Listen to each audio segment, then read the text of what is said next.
காருக்குள்ளே இருக்கிற கப்பிள்ஸை சுட்டு கொல்லப்படுறாங்க. அதே மாதிரி 8 மாதம் கேப்பில் இன்னொரு கப்பிள்ஸை மறுபடியும் சுட்டு கொல்லப்படுறாங்க. போலீஸ்க்கு ஒரு கால் போகுது, இங்கே காருக்குள்ளே ஒரு கப்பிள்ஸை சுட்டுட்டாங்க அப்படின்னு. போலீஸ் அங்கேருந்து நீங்கள் யார் அப்படின்னு கேட்டிருக்காங்க. சுட்டதே நான் தான் அப்படின்னு சொல்லியிருக்காரு. கரெக்டாக 26 நாளுக்கு அப்புறம் 3 நியூஸ் பேப்பர் கம்பெனிக்கு ஒரு லெட்டர் போகுது.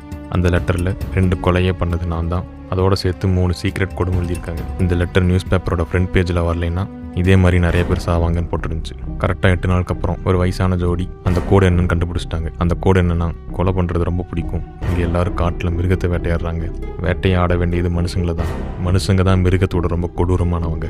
இந்த மாதிரி அந்த கோடில் இருக்கு. இன்னொரு கப்பிள்ஸ் முன்னாடி இந்த கொலைகாரன் வரான். அவன் வச்சுக்கிற கத்தியாலே 6 தடவை குத்துறான். அந்த கப்பிள்ஸோட காரில் அவன் முன்னாடி பண்ண 2 கொலையும் இப்போ பண்ண கொலையும் எழுதி வச்சுட்டு போகிறான். 1974 லெட்டர் வருது.